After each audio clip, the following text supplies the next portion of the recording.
Hello and welcome to another episode of Art Journal with Iris. That's me, Iris.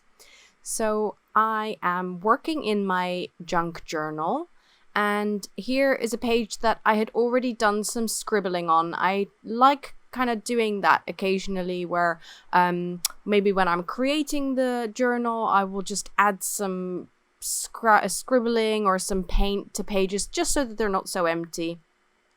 And I remember writing something in here about when are we allowed outside. I think I scribbled that sometime in April when the COVID lockdown started. Then I came back to it more recently with it being June, with it being Pride Month. I was thinking about things like coming out and being allowed to come out and kind of like merging those two concepts. And that was something that I was writing some stuff about and having some thoughts about. So that's kind of the approach or the things that were in my head as I was starting on this art journal spread. So if you're familiar with my work, then you'll know that I don't really set out to make specific pieces of art. I don't have an end goal in mind. I don't know what a page is going to look like before I start on it. But this is something that I do quite often. I will have a phrase in my head or kind of like a concept or something that I am thinking of or struggling with or pondering. And then I will use my art journal or my junk journal in this case to kind of contemplate those thoughts and hold them in my head whilst I am intuitively working on a page. So you're seeing me prepare the background here with some gesso at first with a palette knife, and now coming in with some Stabilo woodies and just kind of scratching in some colors that I like, getting rid of that blank page, getting a little bit of color going. And this process is very intuitive, so there isn't really a reason why I'm grabbing colors other than that I just like them in the moment, or maybe they were just nearest. Here I'm activating the woodies with some water, kind of scrubbing them into the page, and it's all just kind of part of my technique repertoire of things that I do at first. You'll notice that I am not doing the same thing all over, so I've put a little bit of color in one corner and a bit of color in another corner, just to kind of create some areas of interest that I can then later on maybe do something with. So here I am adding a neutral color. I think it's Liquitex Heavy Body Acrylic. And you can see how really nicely this contrasts with those vibrant colors from the Stabilo woodies. And it works even slightly better than having white as a contrast color, because I started with white, but this, because it's not quite white, it's a little bit off-white, it really makes those other colors pop. And then it also gives a nice kind of evenly colored surface to have in the middle to then put a focus point on maybe later on. Here I am grabbing for my fluorescent pink paint again. I do love my fluorescent pink. I'm really going through a bit of a phase of using that. And it is a very kind of strong accent color, so I tend to use it a little bit sparingly rather than really big splotches of it. It kind of goes a long way in having just these little accents of it, and then it really pops and it really kind of stands out, and I really love that. So I am using a key card to apply that, and now I am coming in with some Daniel Smith Lunar Black watercolor. It's my favorite color for watercolors by far, not so much because of the color but because of the texture that it creates. When it dries in a kind of like a grainy way. So when I'm applying it, it looks very dark, but when it dries, it's much lighter, but it gives this finish of a very kind of grainy texture. And I really like that. So I'm applying it to the whole page to kind of grungify that whole page.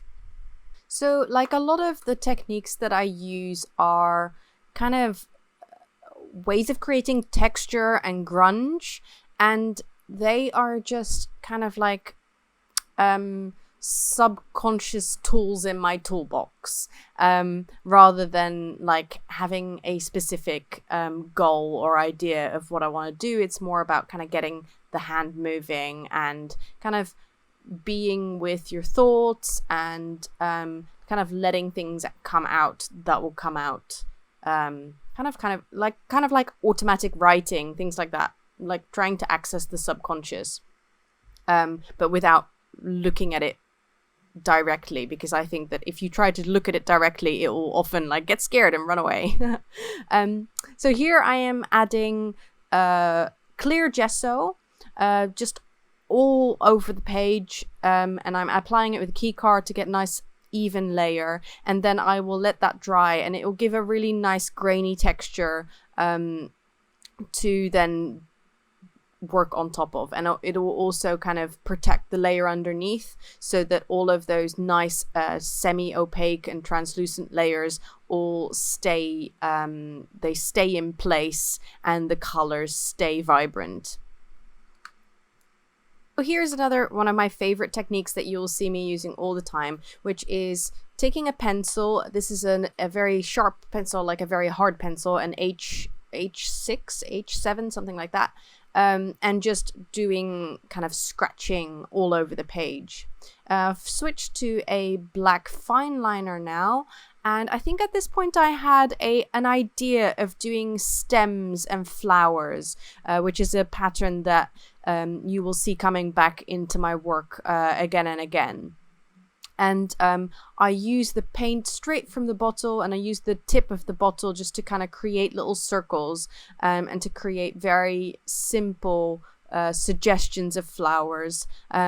If you have been watching some of my videos, you will know that I don't really set out to make things look realistic. I go much more for kind of a slightly abstracted version of things, abstracted versions of flowers or landscapes or faces or features, where it is much more about the kind of the application of paint and the expression, much more than the result or making things look realistic. So I kind of work really quickly and intuitively. I try not to stay in that kind of thinking space too much of like, oh, what shall I do next? Or how am I going to do this? I try to just keep moving, both from the point of view of that just really works for me. If I get too much into my head, too much thinking, then I start not enjoying the process anymore. And I kind of feel like if you don't enjoy the process of creating art, then it's a bit of a crappy hobby to have. Hobbies are supposed to be fun. So, I was using an applicator bottle there to add some of the black in these poppy-like flowers. And here I'm coming in with the dip pen and just kind of reinforcing those pen lines in a very imperfect and scratchy way. And it just kind of adds to that really nice grunge texture and look. And what you'll see here is that, stuff doesn't always work the way I want it to. This dip pen, I think I've really ruined the nib, to be honest, and it just doesn't work so well anymore. But you just gotta deal with that. Here I'm coming in with some colored pencils, and because of that layer of transparent gesso that I put on a little while before, these pencils give a really nice kind of pencily texture, and they really take very well on the page. They wouldn't do so if it was just straight on top of like heavy body acrylics. And here is a technique that I love using, which is, I have all these thoughts, and I don't necessarily want to do like diary writing where you can see and read back what I wrote. But so I'm just taking the pencil and I am scribbling, and with very big letters and illegible handwriting, I'm scribbling some thoughts down. And I really recommend using this technique at any point in your art journaling practice. So either like at the start of a page where you write things down and then you cover them over later on, or doing really tiny scribbly writing at some point, because you're expressing yourself and it creates a really nice texture and part of your kind of background and composition. And you can just do that at any point with any supply, in any part of your page. And, you know, I love it. So I really kind of recommend doing that. Here I am preparing some white acrylic ink, and you see me adding a little bit of a spritz of water to it as well to make it more liquid, so that I can do some nice splatters at the top of the page. It's a technique that I really like when I do flowers, these kind of abstracted flowers. I love doing lots of tiny splatters of different colors, because I feel like that gives that kind of summery, wildflowery kind of feeling, you know, when you see a field of wildflowers and it all kind of looks really nice and textured and wild.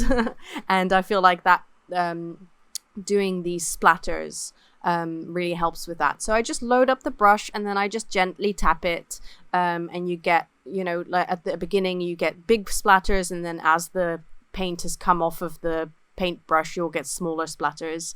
Also, the bigger the brush you use, the bigger the splatters will be, and the smaller the brush, the smaller the splatters. Here I have moved on to a dark blue watercolor to make my splatters, and then sometimes I dip the brush into some more water to kind of lighten them up or to kind of make it go further. And then I think I move on to some pink. I would recommend letting each layer of drips and splatters dry, because if you come in with the secondary color and it merges in, then you might get big splotches of color that merge into each other. But it might also be fun to experiment with that, because obviously it's quite, I think it comes with experience, knowing how your supplies are going to react, and you don't really know that by me telling you. You have to kind of experience it yourself, because everybody lives in different climates, has different art supplies, different brands, that kind of thing, and it all influences how things react.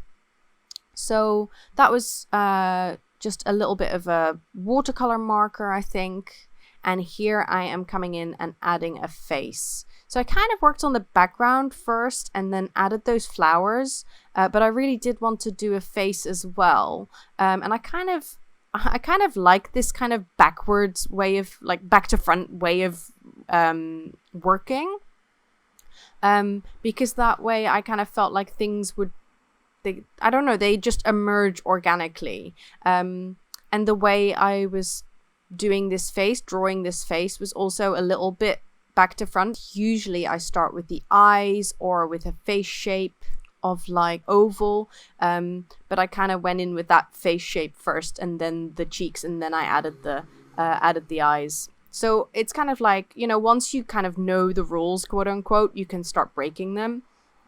And there I was just fixing with I think it was a baby wipe, I was fixing the top of the head because I felt like it went a bit too far.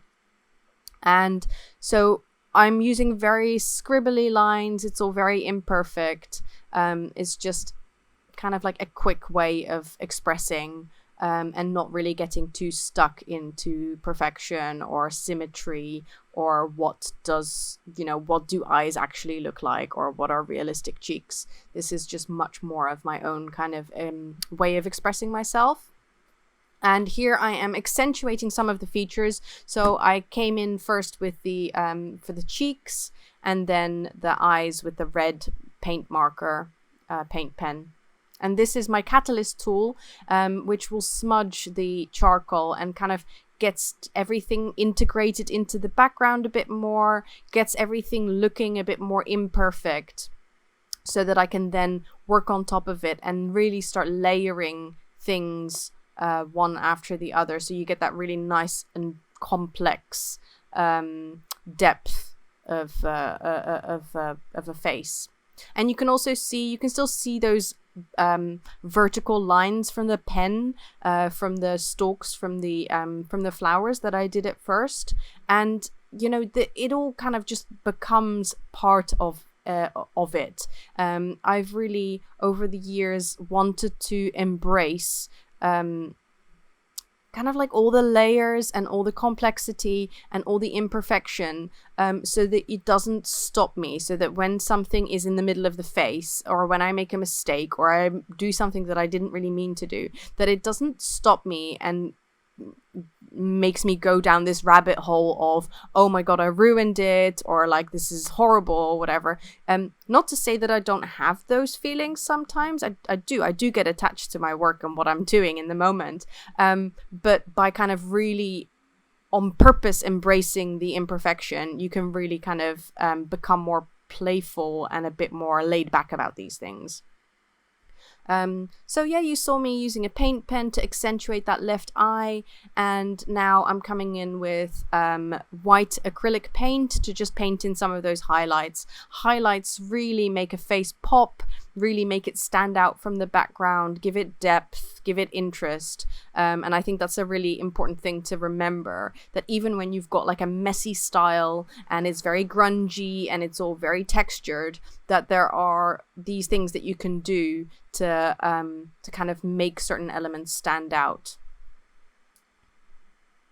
I kind of think of it as using certain rules or realistic things and then adding them to this very fantasy-like, unrealistic way of working. It's like, yeah, like paying attention to certain kind of conventions, like knowing where the shadows and the highlights go, and then if you use that, you can actually make really fantastical things but still have them make sense to our brains when we look at them, and then it will have like a pleasing or satisfying result where your brain kind of goes like, yeah, I like that.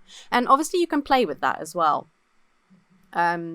Yeah, so that's why I always pay a lot of attention to these highlights and putting them in, and you can see me putting them in and then covering them over and then bringing them back and just kind of like building up those layers.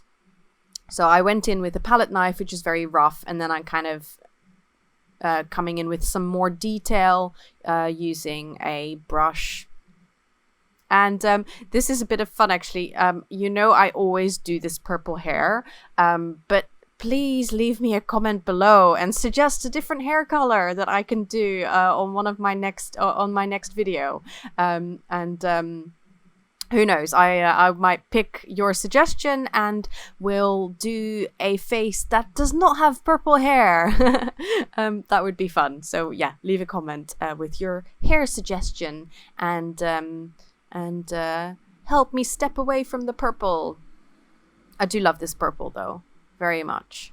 Really feel like it's part of my style. And yeah, so I'd encourage you to do things that are not realistic, like really grab for those colors that express how you're feeling, what you like. I feel like we get because of the way we live our lives, and because we are like social people, and we want to be accepted, and we want approval, and we want to kind of like function in our society, we do a lot of things that we feel like are conventional, and that that people will approve of, and that will get us approval, and that will make sense and not get criticism, things like that. So we like to be accommodating in that way, but then it also gets translated into like your creative endeavors. And in a way, when you're being creative, you want to be outside of the box, and you want to be different, and you want to be original, and you want to be all of those things that you kind of use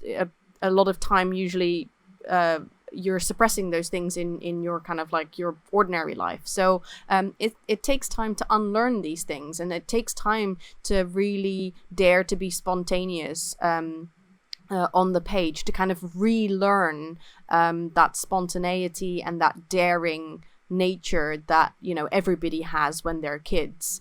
Yeah, so you need to spend some time with yourself, with your art, with your with being brave and trying things. Here I am coming back again with that red pencil. I do love this red pencil. I think this is my second one, and I'm already halfway through it. I'm just accenting those eyes, the nose. I love kind of like having a white nose and with some red around it. I think that's very evocative. I think an artist called Misty Mon does that too, if I am correct. And her work has got very interesting noses as well. And I think that's how I got inspired by that. And yeah, red is a very powerful color, obviously. It's a color that I used to avoid. Like, if you look at my old work from like maybe 5 years ago and longer ago, there is no red in my art at all. It's all pinks and things like that. And then at a certain point, I bought some red paint and never looked back. And now it is one of the colors that I will probably use in every single piece of art. It really helps me, that blood dark red kind of thing, that really helps me express what I want to express. Now I am coming in with I think it's a fluorescent yellow pencil. I'm using that to accentuate that line, that circle around the eye, and then to also add that color in. Actually, maybe I do that a little bit later, but I add that same color in different parts of the page. And this can be a really nice technique, that when you add a color in one place, you add a tiny bit of it in one or two other places as well. And it just kind of like, the eye likes that. It creates a kind of balance of colors. I was going to say balance of flavors. For my finishing touches, I always come back to these colored pencils. I mean, you see me using them throughout, but in those final layers, I always kind of come back to little pencil marks. I had a cross into the mouth with a Molotov red paint pen. I like the ones with the really thin tips, but I always ruin those. Like, this is the one that I'm using here with the white, and it just like gets clogged all the time. So I do prefer the felt tip ones because they're a bit more robust, and they don't get clogged quite so easily, and you can pump them quite well so that the ink starts flowing again.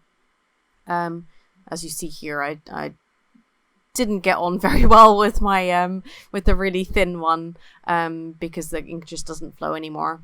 Back to my dip pen to write some words. So what I write on my art journal pages, again, it's not very deliberate. It tends to just be what kind of comes into my head. So sometimes a phrase or a sentence or a word will come into my head, and then I will write it down. Here I'm actually I was writing and I wrote something different from what I had in my head, even though it kind of had a similar meaning, but I felt like getting the words to be exactly as they came into my head really evoked the right feeling, and I really it was important to make that right because I wanted it to feel right. So that's why you don't often see me erasing things, but there I felt like it was actually important to do that. And so these tend to be phrases that I am pondering or that come into my head. Sometimes I will scribble something on like a post-it note if I come up with a sentence or a phrase that kind of really speaks to me and I want to do something with at a later point. So here, this was again the marrying up of the kind of coming out in the pride sense and coming out in the lockdown sense. So I'm kind of combining those combining those two concepts and kind of having a ponder about them. And just some final finishing touches, kind of reinforcing lines. That's always something. Also, if you're not quite sure how to proceed, but you just want to keep your hands moving until another idea comes up, I think like reinforcing lines and bringing certain details out is always a really good way of doing that. And I think I was kind of done at this point. Just some final kind of adding of textures. That's just a black colored pencil, which doesn't show up very well, but in the way that's why I like it. So you can kind of create some subtle pencil marks. And oh, this is a nice little trick that I like to use sometimes. It's a stamp pad, and I kind of rub the stamp pad along the edges of the paper, just to kind of make them not stark or white or whatever, and so that you get a kind of like a slight, like a vignetting around the page. It's just a really nice, simple trick that you can use, and it's a great way of kind of like finishing a page and making it look kind of done. Framing is quite important. I haven't really used a lot of framing in this particular page, but you will see me do it more often, where like I make the edges of a page much darker, or add some lines to the edges of a page in a contrasting color. Oh, this is where I came in with that, what I mentioned earlier, with adding a little bit of that color, of the yellow color, in different places, as well as where it is on the eye. And there you go. That was the final step. And yeah, I love how it's got like the one big page and the one little page, and then the next pages aren't done yet, but obviously you'll kind of see that's come through once those are done too. That's what I love about a junk journal. Okay, I hope you enjoyed this video. As always, if you like the video, please give it a thumbs up, leave a comment, and subscribe if you haven't already. And I hope to see you in the next one. Bye!